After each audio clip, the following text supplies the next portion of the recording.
Hello, and welcome back to the Pave the Way podcast, a joint initiative with Rahagiri Foundation and the National Institute of Urban Affairs, where I, your host Akash Basu, will be speaking with mobility experts around the globe on all kinds of issues and ideas surrounding sustainable mobility and transport planning. On episode 2 today, I will be speaking with Executive Director of Research and Advocacy at the Center for Science and Environment, Anumita Roychowdhury.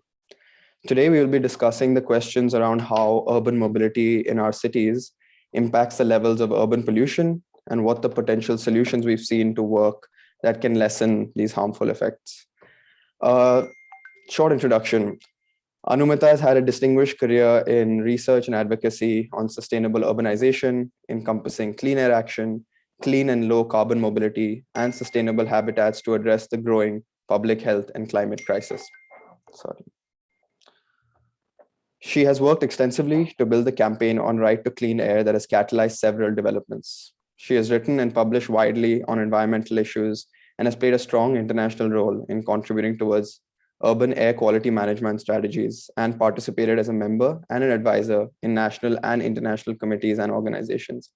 We are very grateful to have you on here today to discuss these important issues. How are you, Anumita? Thank you so much, Akash. It's wonderful to be here and to connect with all of you. Yeah, it's a pleasure to have you on.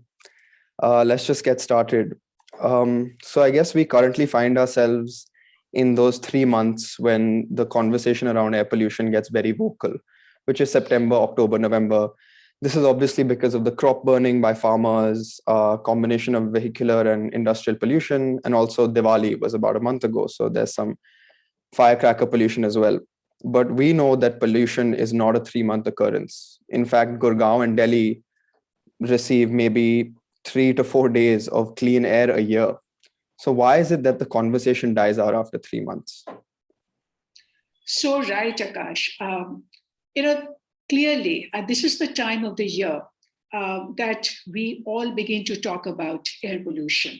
But this is also the time when air pollution becomes so visible to everyone. Because during winter, what the scientists like to call the winter inversion, that is the cool and calm conditions when there is no wind in the city, the wind cannot rise high above to be able to disperse. So overall, what happens because of this atmospheric changes, air gets trapped. And if air is trapped, then it also entraps pollution across the region. And it kind of traps it so close to the ground level. And that is the reason why every winter we see this sudden spike and how dramatically pollution levels increase. And we see this visible haze of smog. But unfortunately, this stays in public mind as long as the smog is visible. And the moment it's invisible, it is out of the mind. But therefore, what we really need to understand is that at least in Delhi and NCR, a lot more people, they do understand air pollution, what it is doing to our health, and they are worried. But if you look at the larger Indo-Gangetic plain, because during winter, it is just not Delhi and NCR. If you look at Delhi and over the northern India from the satellite, you will find that it is the entire region which has experienced this kind of severe smog. But people outside the region, that's where the public conversation is so weak. The voices are so feeble. No one is demanding their right to clean air across the region. So as a result of this, what is happening, that pressure is not building up. The conversation that we require around the year is not happening. And even though the entire region is equally affected. But then even people who live in Delhi and NCR, they need to understand that if we are seeing this kind of smog during winter, it is because we have not been able to fix the problem round the year. We have not been able to reduce pollution on year basis. And if we have not reduced that drastically, then the winter phenomenon cannot be curbed. It is going to be like this always. So this time, therefore, we have to ensure that the conversation has to stay alive. And even after the smog is over, we should be able to continue the pressure and build public opinion, sharpen public opinion, so that the action continues. So these 3 months, how much of this pollution can actually be attributed to the waste and crop burning that we hear about, and how much of the problem is based on the number of vehicles we have on our streets today? I'd actually scrolled through one of your papers where you had analyzed why vehicles are actually a special problem in this issue. Could you elaborate on that? And maybe what kind of mobility transition do you view that can help the situation? Absolutely. So what we really need to understand, therefore, that all cities have diverse sources of pollution. Okay, and so there are set of combustion sources, which include vehicles, industry, power plants, waste burning, generator sets. So where you are combusting fuel, and therefore you have very toxic emissions. And there are also dust generators. So you have road dust, wind-blown dust, and construction activities. And we need to take action on each one of them. But depending on the city, the relative contribution of each of these pollution sources are going to vary and will be different. Now, fortunately, now the science has begun to emerge, and what they call emission source inventory, to know how many pollution sources you have in the city, and the source apportionment to understand that if you have concentration of particulates in the air, how do you fingerprint to know where that pollution is coming from? Now, with this, if you look at Delhi NCR, where the data is relatively better compared to the other cities of India, what they do, they also tell you, the source apportionment studies also tell you how the relative contribution of each of the sources vary according to seasons. And during winter, around this time, if you look at Delhi's source apportionment study, what it shows that the vehicles are responsible for 23%. And this is from the TERI ARAI study done in 2018. And that makes vehicles the top contributor amongst the primary sources. And then you have the biomass burning, which includes stubble burning, that is 22%. And you have dust and construction at 15%, industry at 10%. That's the way it pans out in Delhi. But if you look at Gurugram winter, then industry is 30% and vehicles 27%. So 27 is the ranked second in Gurugram. Now, if that is the kind of scenario you have, what you need to keep in mind that among these, some of the sources like stubble burning, they are episodic in nature. They don't happen throughout the year. That happens only when they are changing the crop around the early winter. But contribution of crop burning to Delhi and NCR pollution is also highly variable. It depends on the wind direction, wind speed, and intensity of the burning. So if the wind is coming this way, it will bring smoke to Delhi NCR.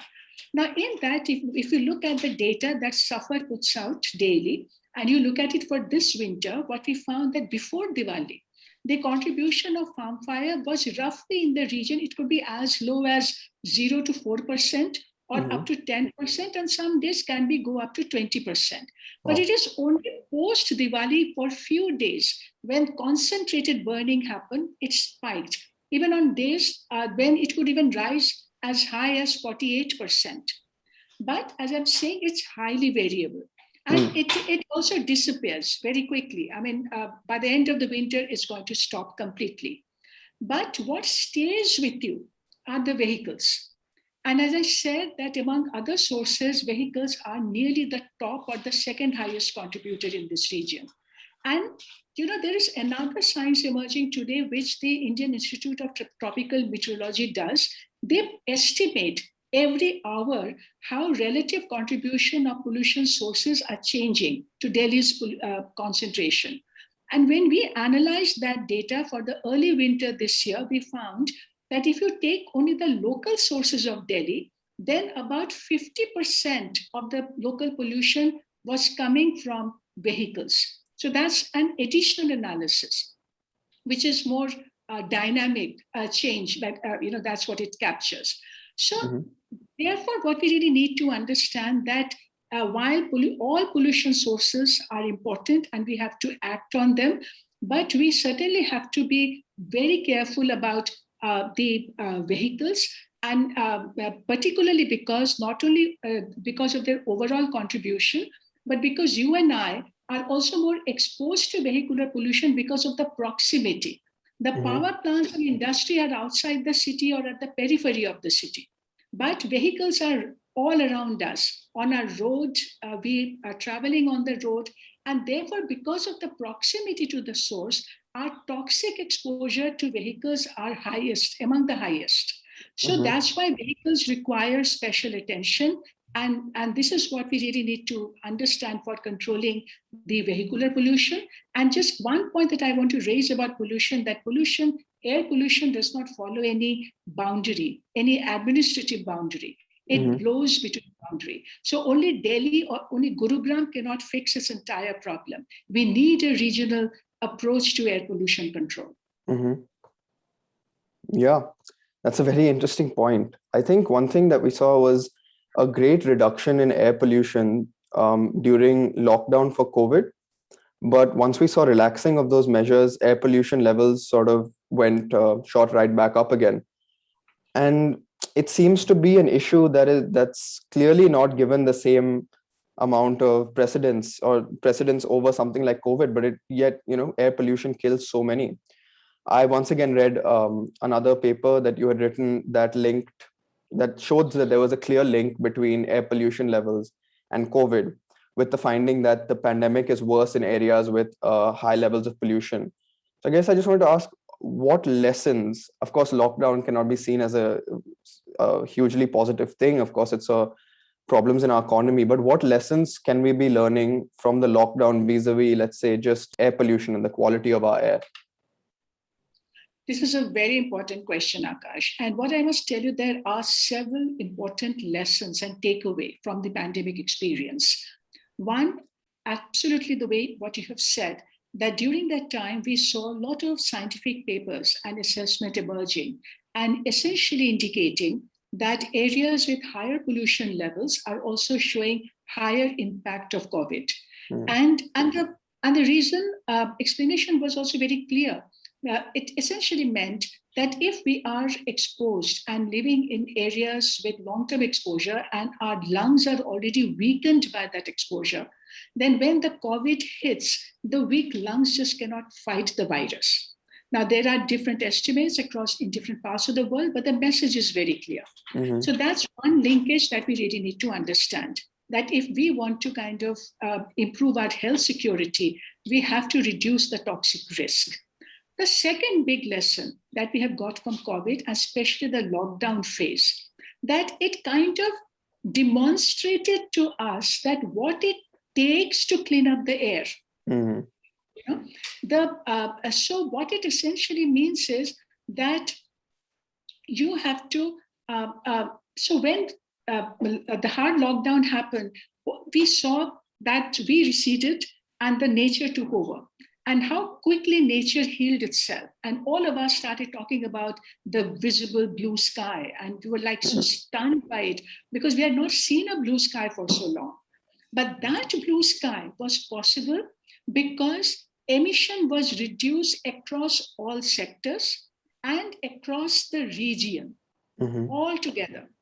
So it is just not that a little bit of action in the power sector and a little bit of action in the transport sector, but the entire economy came to an halt and the activities and travel came to a halt. Obviously, that's really not what we want to do. You cannot shut down economy to clean up the air, but it demonstrated to us the scale of action that is needed. So that when Delhi cleaned up, Gurugram cleaned up, it meant not only the local sources were minimized, but even the regional influence on Delhi and Gurugram was minimized. So today, estimates show that Delhi receives about 60 to 70% of pollution from outside Delhi. Gurugram receives 17% of its pollution from Delhi, right? So, which essentially therefore means that if you need to clean up the air in the future with an action plan, then we can't talk about that we will create just 2 or 3 priorities. We have to build scale of action across all sectors: vehicles, power plant, industry, construction, waste management, all of that together. And that's where the real action has to be. That's that's very interesting. So it's of course, what one of the points you made is that it's not viable long term to actually implement policies that can allow for our air to be this clean. That was an extreme situation. So what can we do in a situation where there is no lockdown, where we don't really, I mean, there are some policies in Delhi. Now we have, one of the things the Delhi government is doing is this red light on, gadi off. They did odd and even.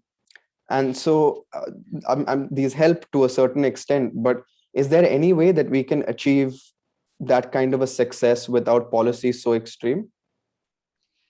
It's a very important conversation to have right at this moment.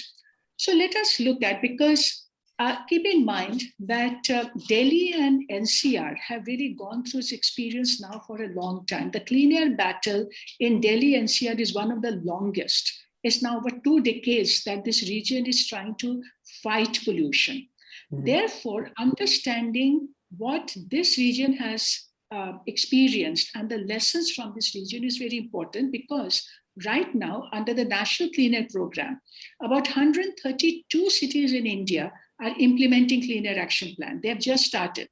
So they also need to understand that what it takes, right? So let's understand what Delhi NCR or Delhi has done, which is one of the longest action. So, and it's kind of very, actually worrying.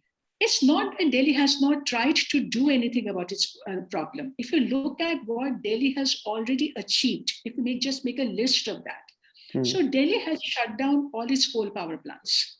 It has put its entire public transport and local commercial vehicles on natural gas. Its legal industrial area, most of them have got natural gas. Delhi has also banned use of coal and dirty fuels in all sectors. There is a restriction on truck entry. Delhi is phasing out 10-year-old diesel vehicles and 15-year-old petrol vehicles. Right? Now, all these things are not small measures. I mean, you can't show another city in NCR or another part of the country who have done all of this, right? Now, after doing all of this, yes, if you look at the long-term pollution trend, particulate trend, then there is a declining trend. The year-on-year curve is not rising anymore in Delhi. It is actually declining. So, which is a good sign. But, and that understanding that but is very important, that even after doing all of that, which actually seemed quite a difficult task achieving it in other cities, right? Delhi still has to reduce its particulate pollution by yet another 59% to be able to meet the clean air standard.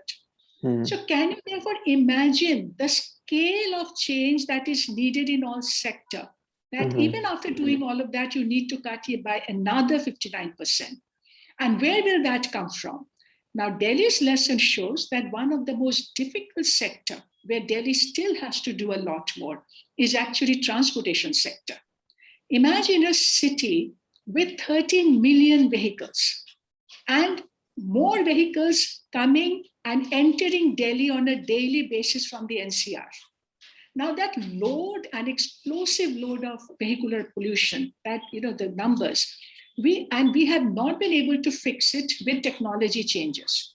Technology changes have happened. Delhi has also enforced Bharat State 6 emission standards, right? It has phased out old vehicles. But even with the technology change, we have not been able to address, because our investment in scaling up public transport options, in integrating public transport, and doing scalable walking and cycling infrastructure, and restraining personal vehicle usage with parking area management plan, pricing, taxation, have not taken off. So that is one big hole in action in Delhi. And to that is added some additional action we still need to address in Delhi, like addressing clean fuel in small-scale industrial units and waste management. that the municipal areas, municipalities cannot still segregate and recycle 100% waste yet. So that's another big area of action. But transportation sector remains a challenge. Now that is what I'm citing, therefore, that all for all other cities, that what is that scale of change, therefore, we need today in the transportation sector to completely change the mobility paradigm, while we are also doing electrification. Because Delhi now has additionally adopted the target of 25% electrification of new vehicles by 2024. Now, that's the kind of scale of change that we now have to prepare ourselves for. Right. Do you think electric vehicles are a large part of the solution to this? Yeah, it is part of the solution, because at the end of the day, more and more vehicles are going to get added in our cities. And currently what we are trying to do, we are trying to control emissions in billions of tailpipes across the city and failing to do so, right? The vehicles are spewing huge amount of pollution and causing toxic exposure, right? Now, if you want to walk and cycle, you also want to reduce your toxic exposure, right? But if you have a zero emission vehicle running in the city, right, it does reduce. So electrification will have to be part of the solution, but we have to design it well. And the public transport should also be electrified so that you have a win-win solution, that you can have a mass scale of transit, but also electrified to be zero emitter. So, and because the internal combustion engines have a limit, beyond which it will be very tough to make them cleaner than what they are today. So eventually we will have to move to electrification, and the world is moving in that direction. So electrification, but with a much scaled up public transport options, walking, cycling, that's the combination that we are looking for. I think we see a lot of examples of cleaner, more breathable streets and cities. Off the top of my head, Netherlands, the Denmark, it's why is it that we are unable to implement those same policies / solutions to those problems here in India? Is it sheer volume of population and volume of cars? Is it maybe lack of intervention, top down? I mean, you see, of course, I think you had mentioned the transportation sector, and these areas have done a good job of providing more free and public spaces to people. They make it easier to walk and cycle around the city. And that, to me, anyway, seems like one of the primary reasons. But what would you say are some of the differences? Recently, when the Ajmal Khan Road in Delhi was pedestrianized, we had taken our air quality monitor, handheld monitor, and we went and measured pollution on that pedestrianized street and in the adjacent Arya Samaj Road, which is heavily trafficked road. And we could see that how sharp the difference was, how dramatically the exposure on the pedestrianized Ajmal Khan Road had reduced compared to the heavily trafficked Arya Samaj Road. So this term that you have used, the breathable street, right? It is therefore become so evident that the moment you take the vehicles out, that how streets and therefore the city becomes more breathable. Now the question is, why is it not happening? Because what is really worrying that all these initiatives to have breathable streets in our cities, these are happening, but at a very small scale. There are few kilometers here and few kilometers there, even though they are encouraging examples. Now, one big challenge, and you said, is it because of the volume of traffic and the number of vehicles or not?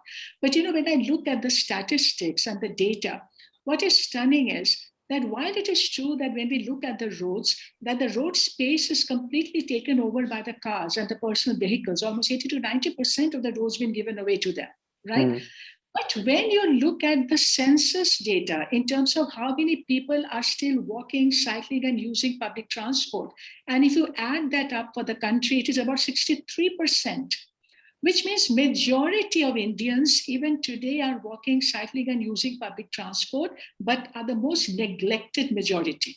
So it is not a population issue. right? Because your majority of your population is actually on a sustainable mode. The challenge is that we are not investing in the majority, we are investing in the minority. So if you look at the transport sector budget today, 80% of that goes into car-centric road building. It's not going into public transport revamp. It is not going for walking and cycling infrastructure. That's where the problem is. And yet, if you look at the way policies have changed in India, and you do have a lot of progressive policies today. You have the National Urban Transport Policy, Transit-Oriented Development Policy, you have Smart City Program happening, National Habitat Standard Mission.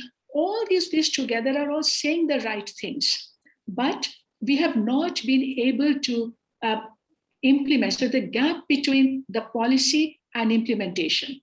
And as a result, what is happening is that those who are walking, cycling, using public transport, cities are becoming extremely unsafe for them. Accident risk has increased because you are giving priority to high-speed traffic. And at the same time, if you really look at the availability of public transport options and look at the metro or the BRT or the buses, they are minuscule. The metro BRT kilometers are just about 50 to 70 kilometers per million population. The bus numbers are dwindling across the country. In fact, it's worrying that 12 state transport undertaking in India have reported massive loss of ridership when travel demand in cities is increasing. So clearly something is going terribly wrong. Now, some of the reason why things are not working, one, that there is no mandate and legal backup for sustainable transport in this country.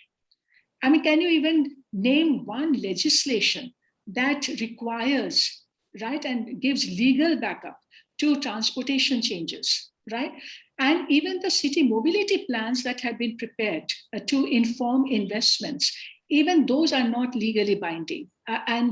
So city mobility plans, if you look city after city, they do give you a target that 80% or 85% of the motorized strips should be moved by public transport.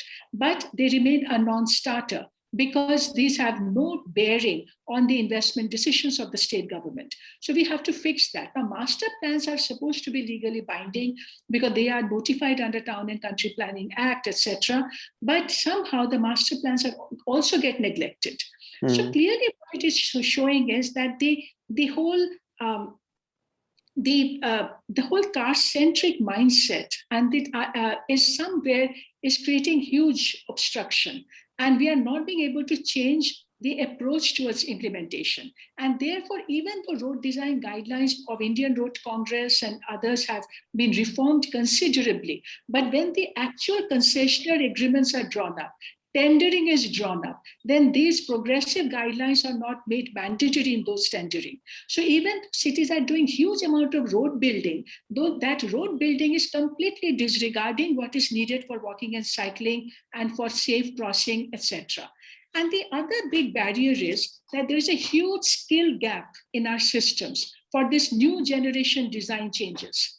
And so which means that the cities have to really properly design everything properly in our cities so that we can do it right.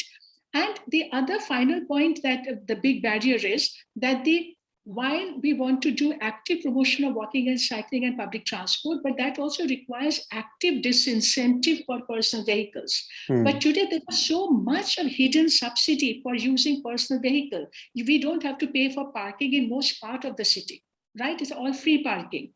The road tax on buses are higher than on cars. So the bus rider is paying more taxes than a car user. Okay? And so therefore, all of these things are becoming a challenge, and therefore the modal share in many cities today are all skewing towards use of personal transport. City like Chandigarh, 70% of modal share for personal transport. Only mega cities like Mumbai and Kolkata, who have invested quite a bit in their public transport infrastructure, there you can see a modal share for public transport as high as 89%. But it's not across the country. So all these things will have to change now. Yeah, it's sometimes it feels like, how do you solve these issues? It really requires top-down implementation, and it takes initiative. I guess just to finish off, if you could give a few lines on how we should or could pave the way forward from him. What is, given our circumstances here in India, what is a viable action plan from here on in that is also doable? So let's look at the two big opportunities of this decade, where India is implementing Cleaner Action Plan to meet the new air quality standards. And also India has made a commitment in COP26 Glasgow, saying that it is going to reduce 1 billion tons of carbon by 2030. And a lot of that reduction should also come from transportation sector. Now, if that is going to define the action agenda for the future, then clearly we need to look at all the levers that are available to us. Cleaner Action Plan monitoring that is happening today, just keep in mind that it is actually asking 132 cities report every quarter on how they are scaling up their public transport and modernizing their public transport, whether they are preparing and implementing zonal plans for walking and cycling, and introducing cycling tracks or not, and what steps have they taken for compact city development. Now, if this kind of reporting becomes so regular, imagine the power of this and how much of that can be influenced to be able to get the real change done if we do that properly.